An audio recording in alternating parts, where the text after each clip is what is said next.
اللهم كن لوليك الحجة ابن الحسن صلواتك عليه وعلى آبائه في هذه الساعة وفي كل ساعة وليا وحافظا وقائدا وناصرا ودليلا وعينا حتى تسكنه أرضك توغا وتمتعه فيها طويلا. اللهم صل على محمد وآل محمد.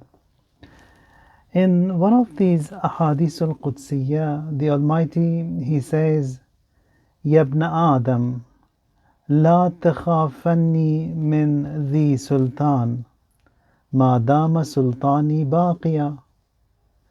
You do not need to be afraid of anyone who holds any power, any ruler, any sovereign, as long as my sovereignty is there, as long as my rule remains. وَسُلْطَانِي لَا يَنْفَذُ أَبَدًا. And my rule never perishes, it never ceases from existence. يا ابن آدم لا تخشى من ضيق الرزق. O sons of Adam, never be afraid of lack of sustenance, lack of food. وخزائني ملآنة. Whence my treasures, they're all filled. وخزائني لا تنفد أبدا. And my treasures, they never exhaust, ever. يا ابن آدم لا تطلب غيري وأنا لك. O sons of Adam, don't ask from anyone, whence I am there for you. فإن طلبتني وجدتني. If you seek me, you'll find me. يا ابن آدم خلقتك للعبادة فلا تلعب. O sons of Adam, I've created you for worship, so don't play. وقسمت لك رزقك فلا تتعب.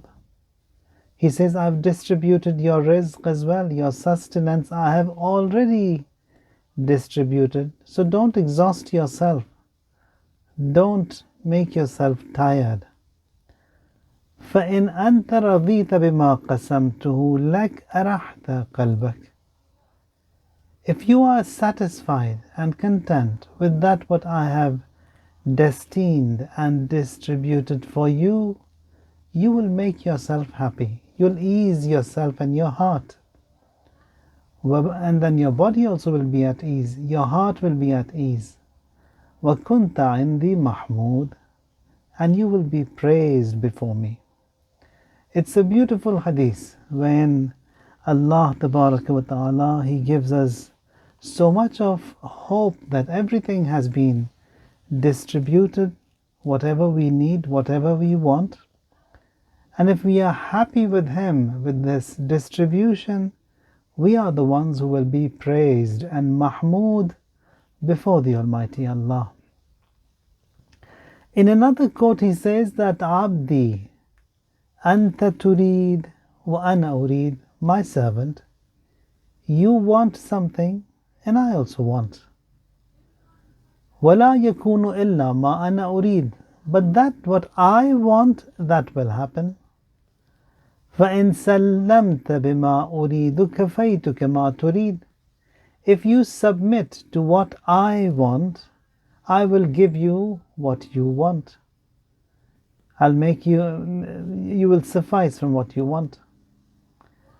وَإِن لَمْ تَسْلِمْ بِمَا أُرِيدُ أَتْبَعْتُكَ فِيمَا تُرِيد. And if you do not submit to what I want, I will make you tired for what you want. ثُمَّ لَا يَكُونُ إِلَّا مَا أُرِيد. And ultimately, that what I want, that will happen. Now what we learn from these two beautiful quotes that were just mentioned is that no doubt we have a Creator, no doubt He is the provider, no doubt He is the benefactor, no doubt He is the distributor, and He has provided for everyone forever. So if He has given existence to someone, may he be faithful, may he be faithless, In either cases, He provides, He gives. And He gives immensely and a lot. Now what we learn from these two riwayat, and also it's been among the teachings of the prophets. To some prophets Allah had given them the basic assignments to teach people about the belief in the one God. And to some a higher assignment was given, and that is they teach people to trust God, to rely upon Him. Now there is a relationship between trusting in God and then this anxiety that we have, that is also reduced. The more a person trusts and believes in God, submits to God, the less anxious he is, no anxiety he has. Because that trust is in the strongest and the mightiest of existence of beings. Now an example is when Imam Khomeini rahmatullahi alayhi, when he is returning after those many years of exile and now returning to Tehran, after all these stopovers in Turkey and then Iraq and now in France and back to Tehran. And it was such that no one would insure the plane. Without insurance, the plane cannot fly, because there was this risk of it being shot down. Now, the reporters who are with him in the plane, one of them, he's sitting next to him, and he says, "What feeling do you have? How anxious are you that you're returning after so many years? What feeling do you have?" He says, "Hitch, no feeling." That is as a result of that height of tawakkul and trust and reliance in the existence of Allah Tabaraka wa Ta'ala. The more a person has faith in God, now we do see Amirul Mu'mineen Ali alayhi salatu wasalam, when Rasulullah is migrating to Medina in that hijrah. So the archers from all the 12 tribes, they came to kill the Prophet. Now the Prophet knew what's going to unfold. Now here Amirul Mu'mineen is made to sleep in the bed of Rasulullah. Rasulullah is absent, and in his place Amirul Mu'mineen is sleeping, and his life is at stake and in danger. They came to him and they asked him, "You slept in the Prophet's bed. How did you feel? How was it?" Says, "Nothing. Hitch." So that is, when a person is performing his duties, it doesn't matter how and what is going to happen. When something is sincerely and wholly and solely for Allah Tabaraka wa Ta'ala, it doesn't matter. There is no anxiety, there is no anxiousness whatsoever. So there is a very strong bond between having faith in God and trusting God. So many people, they may be having faith in God, they believe in Him, but how much do they trust Him, or do they trust Him? Maybe it may be just a word of mouth that we trust Him, we rely upon Him. But in fact, in reality, our hearts, when we look deep down into them, dig into our thoughts, do we really trust or not? Now an indication and to test as to whether we do trust Him or not, in all these difficult situations that unfold upon us in our daily life. For example, there is a dead end. In that dead end, what is the first thing that comes to my mind? Is it God, or is it every other person? Every Tom, Dick and Harry that is in the community, the people who I know, they are the first ones who come to my mind for me to find a way out. If they are the ones who come to my mind, means I don't trust Him. Trusting God means no one comes to my mind first. He who comes to my mind and my heart is the existence of Allah Tabaraka wa Ta'ala. That is tawakkul, to rely, to trust Him, even in our thoughts. Even if there's a dead end, even in my thought, I don't knock at anyone's door. I don't think about anyone solving my problem. So even in my thoughts, I just think of the existence of Allah Tabaraka wa Ta'ala. Quran has numerous ayat. One of them states that وَعَلَى اللَّهِ فَلْيَتَوَكَّلِ الْمُؤْمِنُونَ. And upon Allah, mu'mineen, they rely, faithful they rely. وَعَلَى اللَّهِ فَتَوَكَّلُوا إِن كُنتُم مُؤْمِنِينَ. Another ayah says, rely upon Allah if you are a believer. So, being a believer and relying upon Allah, they have to be together. A person has to be faithful in Allah and also trust Him, rely upon Him.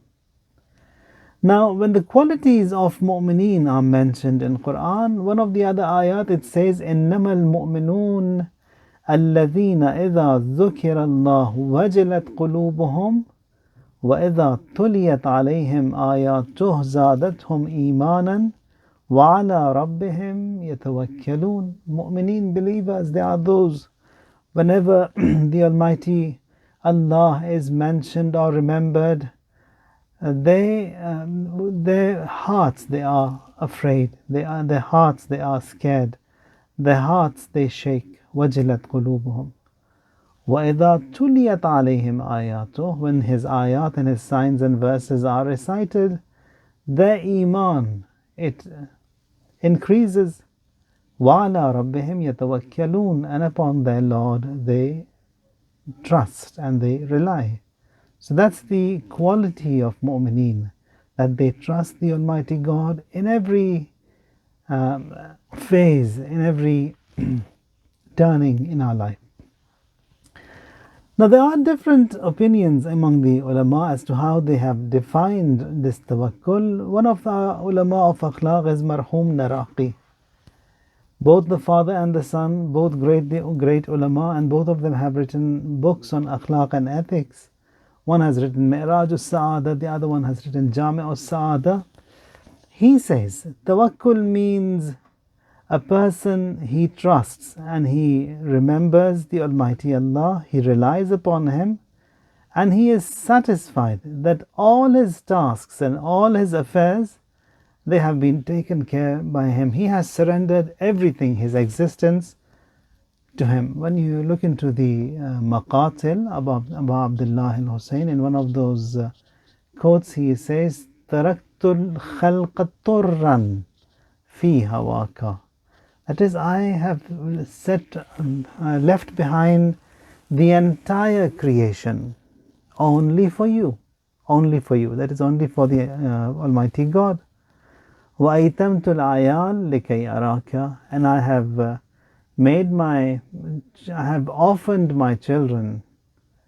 I have left them all here so that I meet you, so that I see you. That is that height of tawakkul that Abu Abdullah has, that in action and in reality and in words, he says that total submission, and I have surrendered myself totally unto you.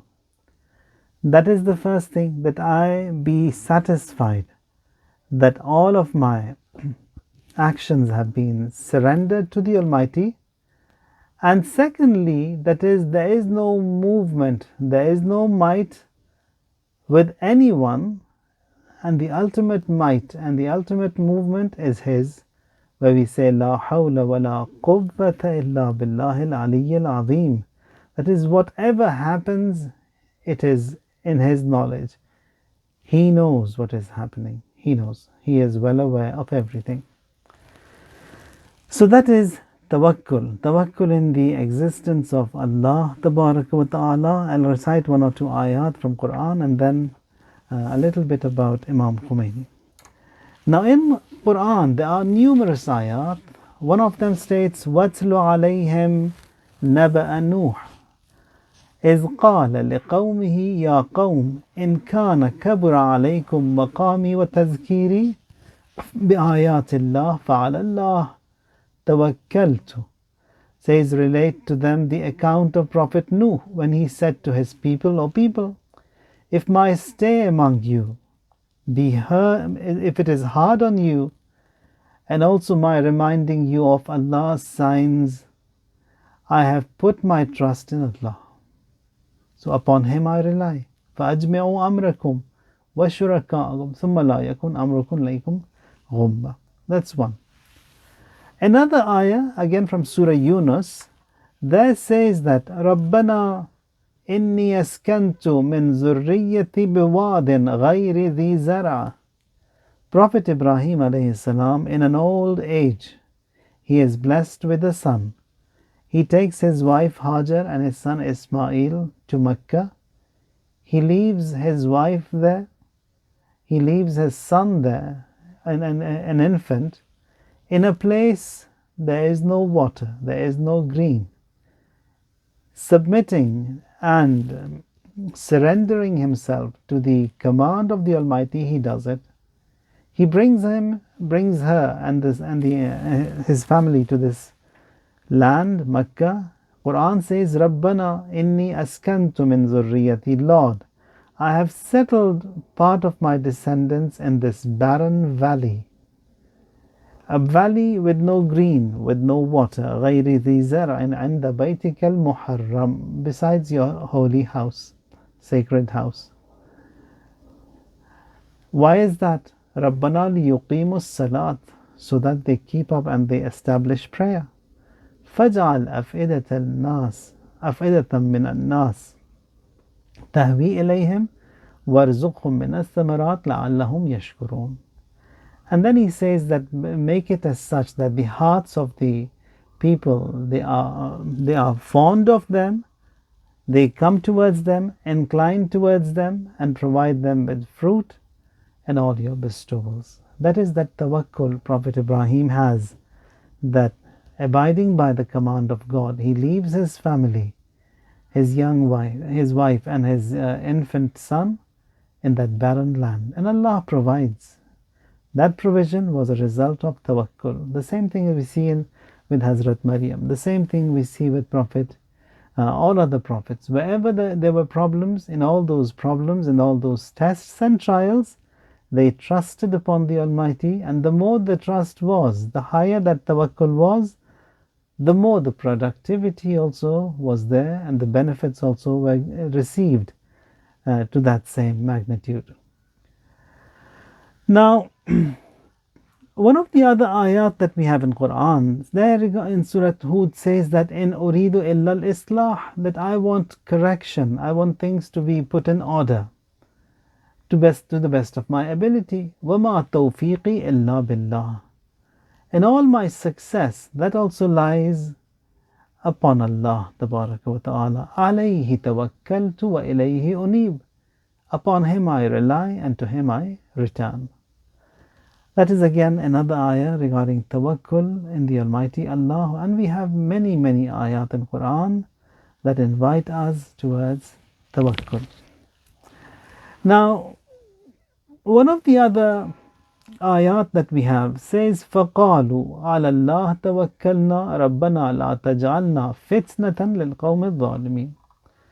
So throughout the history of the Prophets ﷺ, all these difficult situations, they unfolded upon them, and that what led them to their safe destination was relying upon Allah, not becoming anxious as a result of all these turbulences they saw, and then remaining steadfast and firm on the path of God. Now, Amir al-Mu'mineen, Ali alayhi salatu wasalam, he says, Fit tawakkul haqiqatul iqan. So in this tawakkul is that faith, is that height of faith that a person has. So tawakkul means that you do whatever you have to do, whatever your homework is, whatever your tasks are, and then your heart and your soul relies upon Allah all the way through. That you've done your work and now you rest upon, just like in our day-to-day lives. We get help from solicitors, from lawyers, we appoint them to carry out a task for us. In this field of spirituality, here we appoint and we hire the existence of Allah. وَعَلَى اللَّهِ فَلْيَتَوَكَّلِ الْمُؤْمِنُونَ. And upon Allah, mu'mineen, the believers, they rely, they trust. So you do whatever you have to do, your heart and your soul rests upon Allah, and you wait for the outcome from Him, the Almighty. Well, people get worried, people they lose temper, they lose hope in their minds, in their thoughts, in their words. That is as a result of a weak iman. A strong iman will never come to this point where people, they would say anything or utter something in words, or even bring it to their minds, to their thoughts. That's the highest and the elite class, mu'mineen, who do not bring anything to their minds as well. Now, when we see the seerah of the Anbiya alayhimus salam, for example, Prophet Ayyub alayhis salam, he went through such a tough time. He was he was blessed. He had so many sons, all those lands, those crops, those farms, that livestock, everything was his. Allah slowly says that He informs him that you're going to go through a tough phase now. And for 70 years or more, he was blessed, and blessed immensely, a lot. And for about 7 years, he went through this tough phase. And in that tough phase, all his crops were lost. He said, God, thank you, laka shukr. His crops also, they were all destroyed. He was patient.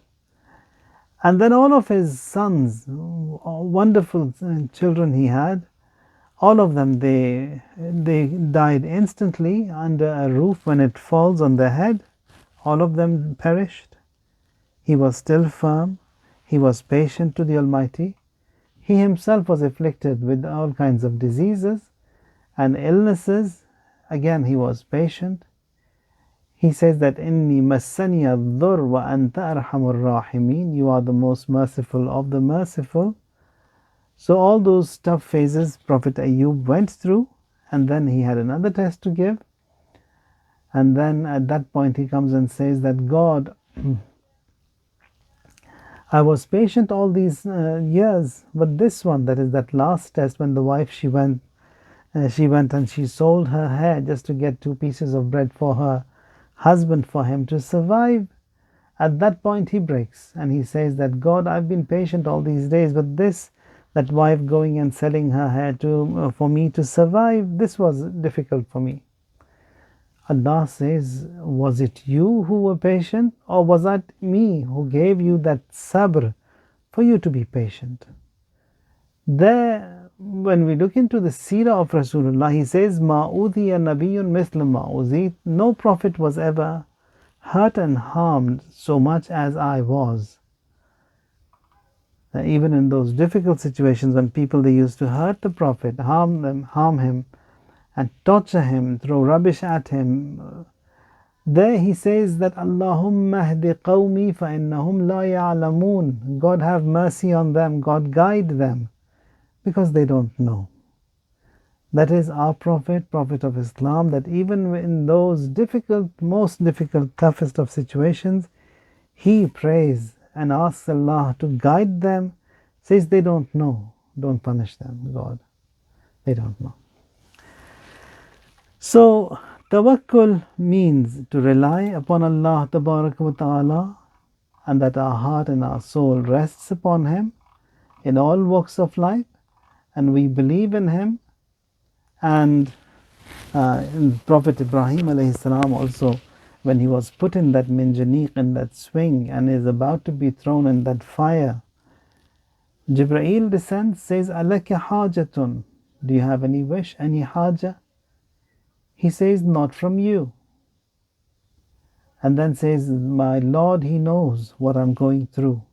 He says, Ya Allahu, Ya Rahmanu, Ya Rahim, Ya Muqallib al-Qulub, Thabbit qalbi ala dinik. Says God, O Rahman, O Rahim, O He who evolves the hearts and changes the hearts, says, Thabbit qalbi ala dinik. Keep me firm on your path. Ya Allahu, Ya Ahadu, Ya Samad, Ya man lam yalid walam yulad walam yakun lahu kufuwan ahad.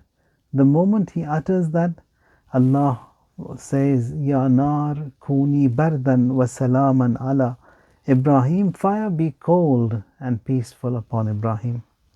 So that is as a result of tawakkul. So tawakkul has that beautiful effect. Now when we see these great personalities, all these noble ones, and whosoever has performed a greater task, means the amount of tawakkul he had in the Almighty also was greater.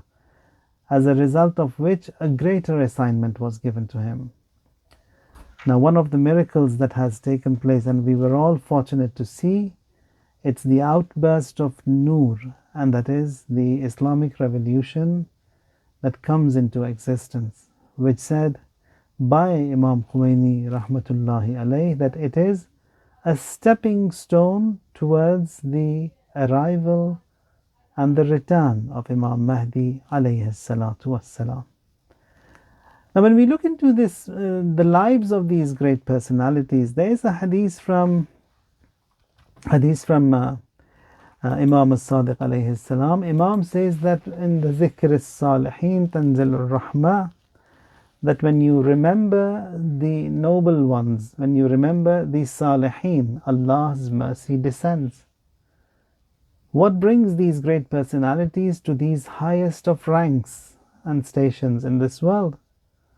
Now, to know him, impossible for us to know.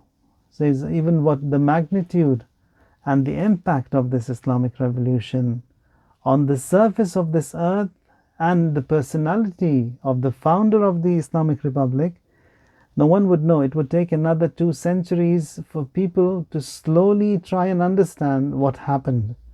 What a great task has taken place, and that is in the form of this Islamic revolution. Now, whatever we see in these great personalities, it is that height of obedience to Allah, being within the parameters of deen. And he says that this revolution, the idea of that was to install and to implement the deen of Allah, be introduced, be practiced. And that has been the motto of all of the prophets. That is, لَقَدْ كَتَبْنَا فِي الزَّبُورِ مِنْ بَعْدِ الذِّكْرِ أَنَّ الْأَرْضَ يَرِثُهَا عِبَادِيَ الصَّالِحُونَ. That is, Allah's intention is that this earth, my righteous servants, they will inherit it. So for that inheritance and that righteous servant, most righteous is Aba Salih, Imam Mahdi alayhi salam. For him to return, Salihin, they have to get together and they have to avail and bring the Imam back. And that is by increasing the number of Salihin, those who are practicing, those who are mu'mineen, those who know how to be obedient to Allah, to Rasulullah, to Imam alayhi salatu wassalam. And we have that many people, then Imam also will return. Now, one of the beauties that we see in this great personality is the importance he gives to prayers. Dot on time, never delayed. No matter what situation it was, even in France when in Neauphle-le-Château, there all these news reporters had come, and they say that as many as 200 news reporters were there, and it was delayed for some reason. All of a sudden he stands and he leaves. They say, where to? All these reporters are here. Says it's time for namaz. And the time of fazilat should not be missed. He offers his prayers first. So always it was prayers, the importance that was given to prayers, that his and very punctual Imam was. Now those who were in Najaf, they say that we used to tune our clocks by him entering the sacred shrine of Amirul Mu'mineen every night at 9 p.m. when he used to enter, and then he used to recite the Ziyarat Jami'at al-Kabira for all those 14-15 years of his stay in Najaf. Says not one day did he miss. Every day he was there in Najaf, in the sacred shrine, had that tawassul with Amirul Mu'mineen and recited that ziyarat. His son Shaheed Mustafa, he says, there was a stormy night and everyone was afraid that day. The storms, the winds were so fierce and so scary, and it was his time to go to the sacred shrine. And the son says that I said to my father, Imam Khomeini, that you can recite the ziyarat from home. We are preaching and we say that to everyone, riwayat, and say that. You can intend the Imam from wherever you are, from your homes, from your rooftop. Just say Assalamu alayki ya Amir al-Mu'mineen, and the salam gets to him. He says to his son, these little things uh, that we have as attachments and bonds, don't take them away from us. He goes to the haram, he recites the ziyarat, and then he comes back. So for all the duration of stay in Najaf, every day he had to be there in the sacred shrine, and people, they used to tune their clocks, set their clocks by his arrival. And the same thing was here in Iran, that when he was there in Qom, the shopkeepers, they knew that at what time he's going to pass by here, and they used to set their clocks by his movement. Very punctual, very accurate, all of his actions.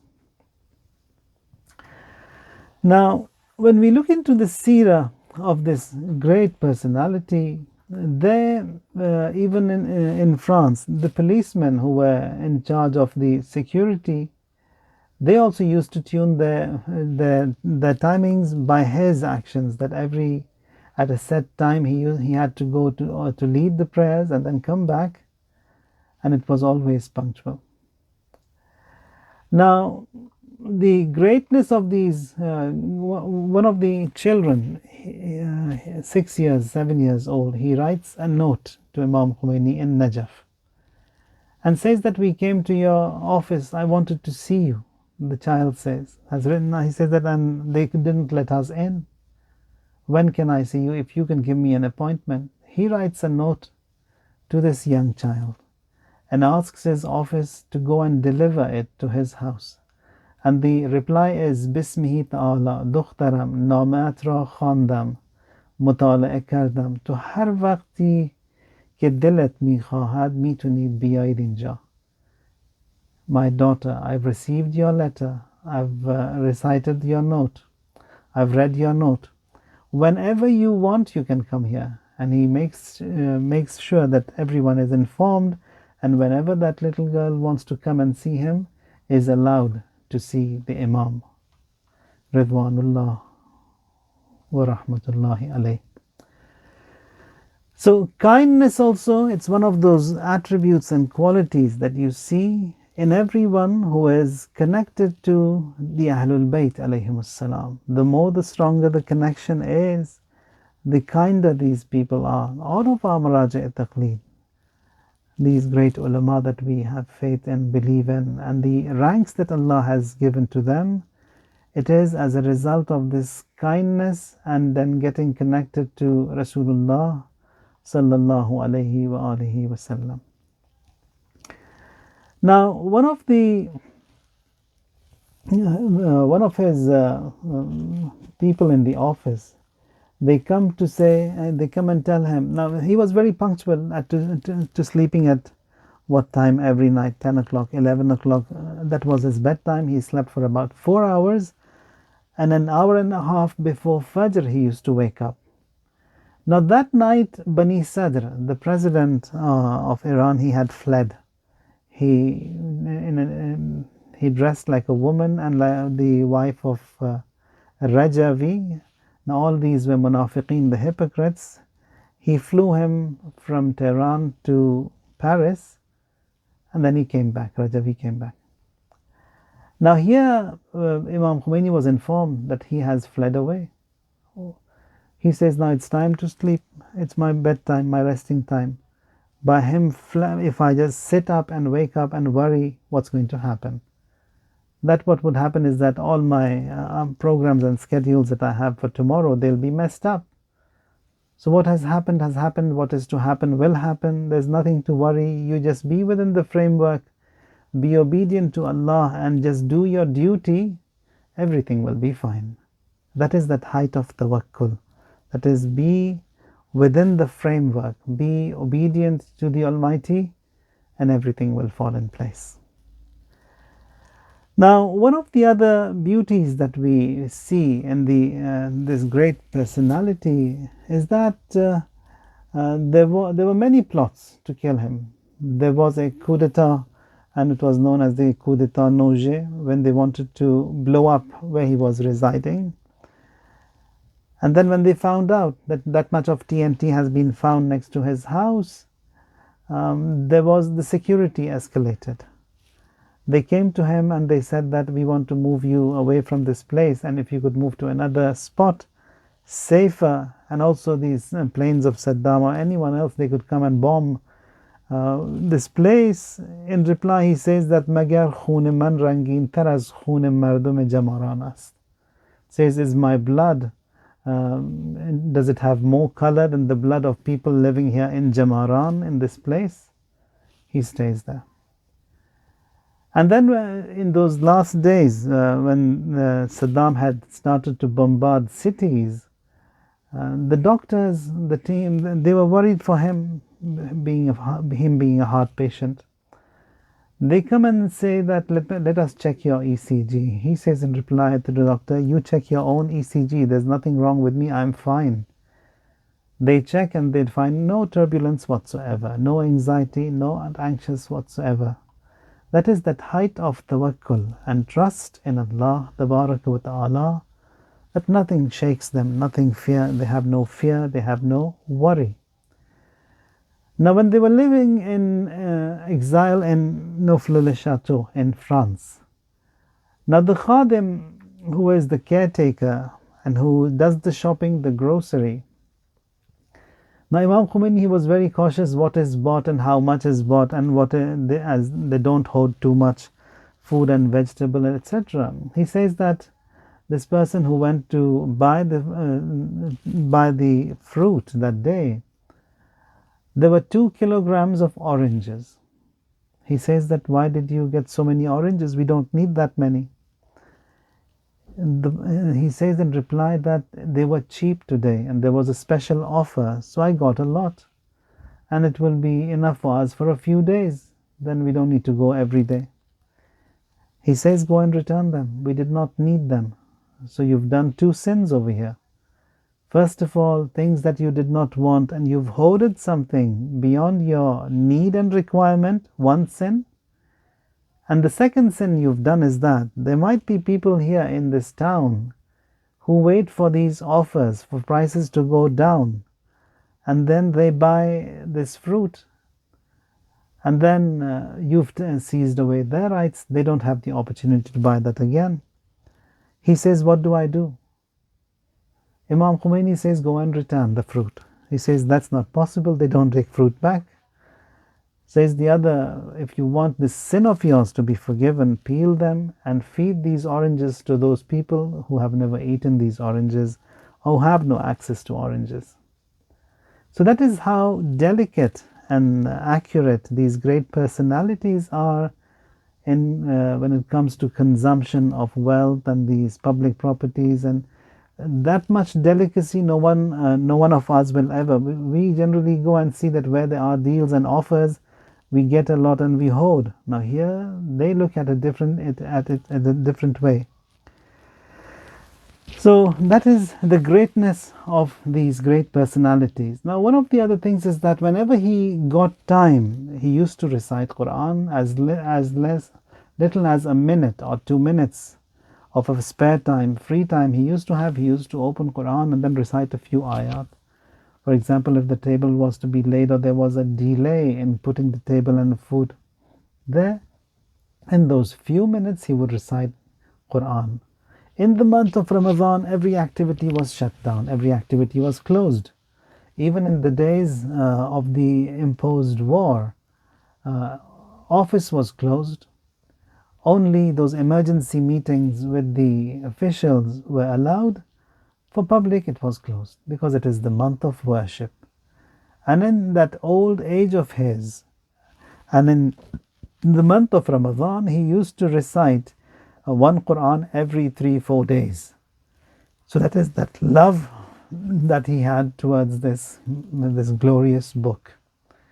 And also, half an hour before Zohar, this was his daily program, that he used to recite Quran and then immediately at the time of Fadila offer his prayers, and then the same routine. He had 6-7 intervals throughout the day that were designated to the recitation of Quran. He was in wuzu and then was very cautious that when he is performing the wuzu that the tap is closed. We open the tap and then the wuzu is done and the water is running, flowing. he was careful that the moment that hand was filled with water, the tap was closed. Performed the wuzu with the least water, and was careful not to disturb if at night when he used to wake up. His wife, she says that all this life that I lived with him, he never disturbed us, me or the children, ever. Nor we ever woke up by his early wake up, because he used to wake up very early. Never. Even in those times when he used to go and perform wuzu, he was careful the droplets of water also they are not heard. For that he used to put a sponge on the sink so that the water, when the droplets fall on it, they don't make any sound. That careful, that cautious that no one wakes up. Now the group of students who went to Mashhad with him, they said that we were a few, and he was among the best of students of Marhum Ayatullah al-Uzma Jawad Agha Tabrizi. Now this great alim, he had only 7 students in his life. One of them is Imam Khomeini, one of them is his father-in-law, and then one of them is Ayatullah Mar'ashi Najafi, and all these great personalities, 7 of them, all 7 of them the best of students, Maraja' Taqleed of their time. Now he says that his ustad, from his ustad he had learnt all this, and the importance that was given to on-time prayers by the ustad, by all of these students, that prayers have to be offered on time. Now, one of the other beauties that we see from this great personality is that to prayers that much of importance was given, that even on his bed in the last few days of his life, he was occupied in worship, because the ruling that we have is that you say your prayers in the full posture. If you cannot, you sit and say them. If you cannot, you lie down and you say your prayers. If you cannot, you offer your prayers, and with your finger you point out when you are performing ruku and sajda. Says in those last days, at that last day of his life, when it was almost impossible for him to get up on his own, we saw his finger moving, and with that we found out that he is offering prayers all throughout. So that was the importance to prayers and to Quran. Now one of the people who were working for him is Haj Ibrahim. Now how did he appoint, or he pick someone for some jobs in his office also? It's the same seerah of Rasulullah sallallahu alaihi wasallam. Rasulullah, he appointed people, he promoted them, he demoted them, he gave them the flag in the wars and battles. All of that was based on the amount of Quran they knew. The more Quran he was familiar with, that person, the more tasks and promotions and designations were given to them. Now here, Imam Khomeini, when he was living in Najaf, to one of his students, he says that there is someone who sits in the haram. I want to see him. If you could bring him here, invite him. Now he comes and gives the message to that person. Now this Haj Ibrahim, he used to sit in the sacred shrine of Amir al-Mu'mineen and recite Quran.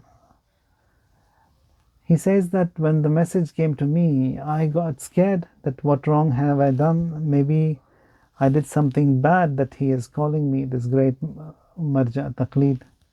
Says I was a bit reluctant the first day to go to him. The same person comes to me and says that why didn't you come? He's waiting for you. He says, is there anything that I have done that because I got worried. Says, I don't know, truly speaking. He said just to give the message, and he showed me that where you are sitting, at what spot, and reciting Quran. That's it. He comes and gives to meet Imam Khomeini. There when he comes, he says that we've got some work here, we want some help from you, and I can assure you that you won't be, you'll be fine, and you will not be tired. You'll be happy with us. To help us out in this office, he says that, and why have you picked me? He says that the reason I picked you is because of this bonding of yours with Quran, that whenever I saw you, you were reciting Quran, and that I loved. That is that muhabbat towards Quran and those who recite Quran that we see in these great personalities. In France, in these days of Ashura, the other seerah that we see in him, that we see from the prophets he has picked and learned from Imam as-Sadiq alayhi salam, that it was he offered his prayers and then says to someone there, is there anyone who could recite Masa'ib an Aba Abdullah al-Hussein alayhi salam? Being a foreign land and these reciters also not being present, one of them said, yes, I can.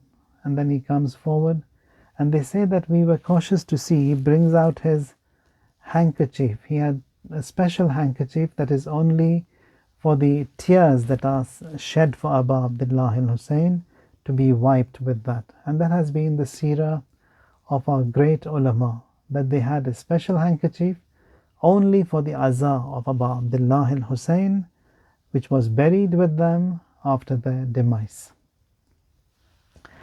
So beautiful etiquettes and adab they had and they carried, and all of their life, all of it, it is a lesson for every one of us. Now the reporter is the Marziya Hadidji.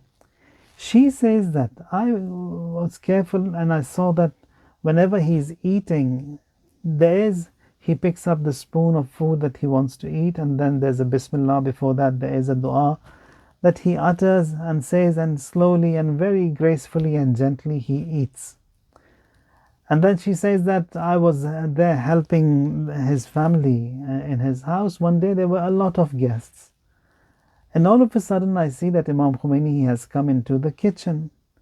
I just shook a little bit that this is no time that he comes to the kitchen. It is not his wuzu time as well, because we know that when he performs wuzu, and says, yes, can I help you? He says that I've come to help you because we had a lot of guests today.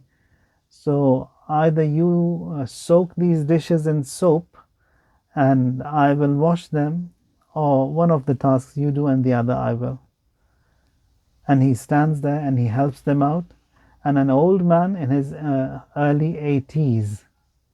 So these are the great personalities. When they have arrived at these high ranks, it is for these little dues that they have given importance to. In his worship to Namaz-e-Ghufayla, he gave a lot of importance. Namaz-e-Ghufayla, which is recited between the Maghrib and Isha prayers. One of the other observances that he gave a lot of importance to is Ayatul Kursi after every wajib prayer. And the adab that was observed here, now I've seen this, Marhum Ayatullah al-Uzma Araki Rahmatullahi alayh, when he used to offer his prayers in the haram of Hazrat Ma'suma Salamullahi alayha, and many others I've seen. This Imam Khomeini also did this, that after offering his prayers, they placed these two fingers like that, rolled on their eyes, and then recite Ayatul Kursi, Allahu la ilaha illa huwal hayyul qayyum, until the end. And that is good for the eyesight, as one of the benefits. Apart from the barakah, the ta'qib and that mustahab, and all that greatness which is there, apart from that, also for eyesight also they say it is very effective, very good. So that was among the and also when he performed wuzu facing the qibla, that is another mustahab that he used to observe. Now here they say that the sink that was in his house, it was against the qibla. He took the water from there, and then facing the qibla he used to pour the water onto his face. That is, that mustahab also should not be neglected. When offering prayers, was careful, cautious. He had false teeth. He used to remove them, brush his mouth, rinse his mouth, and then change his clothes for every prayer. Now this is also one of the adab that was observed by the Ma'sumin, because they presenting themselves before the Almighty Allah, they have to be in the best of attires. So for the dress code for offering prayers was different, was special. And then apply some fragrance and then start his prayers. His prayers also were simple and also quick. He used to offer them and gave a lot of importance to the on-time prayers. And then one of the other beauties that we see in the greatness of this personality is that height of tawakkul in Allah tabaraka wa ta'ala, and the height of submission to Imam al-Asr alayhi salatu wassalam. Now, Marhum Ayatullah Talibani, he is of his own same age as Imam Khomeini. On the 22nd of Bahman, he gave a hukum, a ruling that everyone comes out in the streets. Marhum Ayatullah Talibani. Now the reporter, he says that I saw him on the phone with Imam Khomeini for more than half an hour to about 1 hour. They were speaking. And then Ayatollah Talghani was insisting that Imam Khomeini, he retrieves his hukum, his fatwa that he had given to the people to come out in the streets. He says that in nizam palid ast, بالصغير و کبیر ما رحم نمی کند شما حکمتون را پس بگیرید.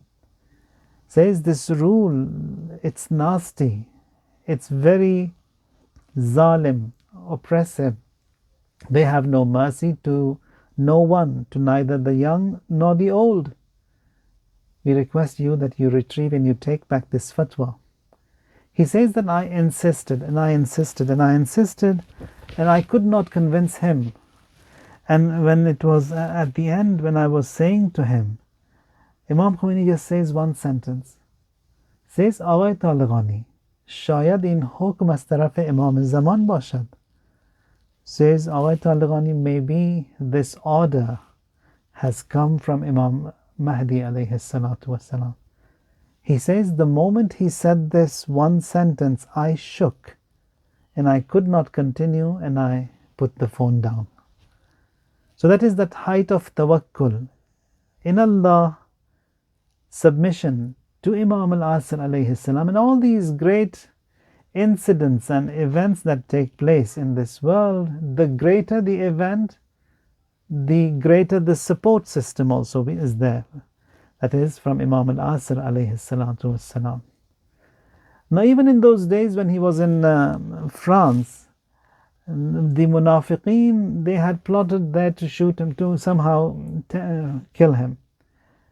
Now one of the mu'ammamin, one of the people in the attire of ulama with a turban on his head, he comes. Now his the security which he had, they say that there is an alim and he wants to see you. He has come to meet you. He's from locally here. Imam Khomeini says that it doesn't matter, let him come in, but tell him to remove his turban and then come in.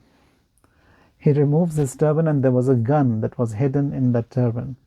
So all this information that you see, how Allah tabaraka wa ta'ala, when He wants to protect someone, He gives, and that is as a result of obedience and tawakkul in Allah tabaraka wa ta'ala.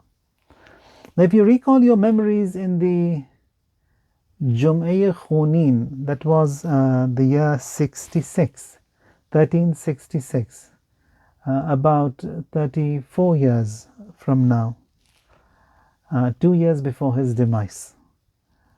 34 years ago, he used to send these messages to the Hujjaj.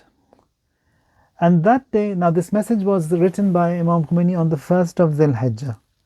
The Hajj is on the 6th of Zil Hijjah, and then the procession in the Barat is of Mushrikeen. There, the representative, he recites that message that he has written for the Hujjaj.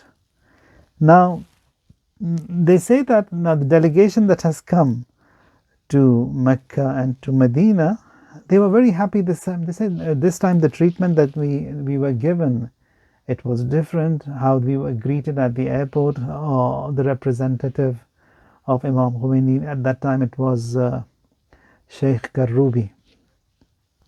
We were greeted very well, and everything was fine. And then the message is sent from Imam Khomeini on the 1st of Zil Hijjah, that is 6 days before the incident that takes place. Now the message when he sends, the opening of the message is with this ayah, وَالَّذِينَ هَاجَرُوا فِي سَبِيلِ اللَّهِ ثُمَّ قُتِلُوا أَوْ مَاتُوا لَيَرْزُقَنَّ اللَّهُ رِزْقًا حَسَنًا وَإِنَّ اللَّهَ لَهُوَ خَيْرُ الرَّازِقِينَ. Those who migrate from their homes in the way of Allah, ثُمَّ قُتِلُوا, and then they are killed, أَوْ مَاتُوا, or they die, لَيَرْزُقَنَّهُمُ اللَّهُ, Allah will definitely provide them with their rizq and their sustenance. رِزْقًا حَسَنًا, a good rizq. وَإِنَّ اللَّهَ لَهُوَ خَيْرُ الرَّازِقِينَ, and indeed Allah is the best of the providers. Now this message was sent to them on the 1st of Zil Hijjah. Agha Karoubi, he calls back the office of Imam Khomeini and says that, why has this message started with this ayah of death and shahadat and killing and dying, once everything is other way around over here? And then he says to them that, now the office, they said, before we sent the message to Agha Karoubi, we went to the Imam, not one of them, more than one of them, and they said that everything is fine over there. I've spoken to Agha Karoubi, but this message, it's the opening of the message, it's too severe, it's death and dying. If you want to change the introduction, he says, send the message now, as soon as possible. They send the message as soon as possible, and therefore Agha Karoubi, he calls from Medina and says, why is the message like that, the introduction of the message? They say, we spoke to him, we said that to him, we had the same concern, but he was reluctant to change, and then he was adamant that it must be sent as soon as possible, and we've sent you, and this is how it has to be recited. And then the tragedy takes place in Mecca, and so many 460 Hujjaj were killed. وَالَّذِينَ هَاجَرُوا فِي سَبِيلِ اللَّهِ.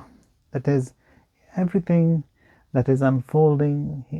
Now when we see the beauty of this tawakkul and relying upon Allah Tabaraka wa Ta'ala, in Najaf, in one of the meetings, one of the people, he says that Imam Khomeini was present in that meeting, and many of the ulama, they were present. And one of these people, he came and he sat, and he says that how this Islamic revolution, and you are saying that Shah has to leave, Shah will be removed. How do you say that? When a person, it is impossible for him to evict a tenant from his own property, and this is the Shah of Shahs and Shahin Shah, and how can you remove him? And they've been ruling here for the past 2000 years. He says Imam Khomeini was quiet, and everyone else was just listening to that person. And then again he says that the person who was saying this message, he says that I made it sure that Imam Khomeini also listens to this and somehow responds, and I make him understand that removing Shah, who has been ruling for the past 2000 years, is impossible. When we cannot remove our own tenant from our own property, that is so difficult. He says when he was adamant and he was making sure that I understand, and in reply says that what if, he says that Hazrat Sahib ke mauke khilaf ke nami guyan, that is Imam Zaman alayhi salam, do you think that he would say something otherwise to me? That is that tawakkul in Allah Tabaraka wa Ta'ala, as a result of which people, they arrive at this high rank and this high designation, where the bonding with Imam al-Asr alayhi salatu wasalam is so severe and so strong. That is also as a result of that height of obedience and submission to the Imam alayhi salatu wassalam.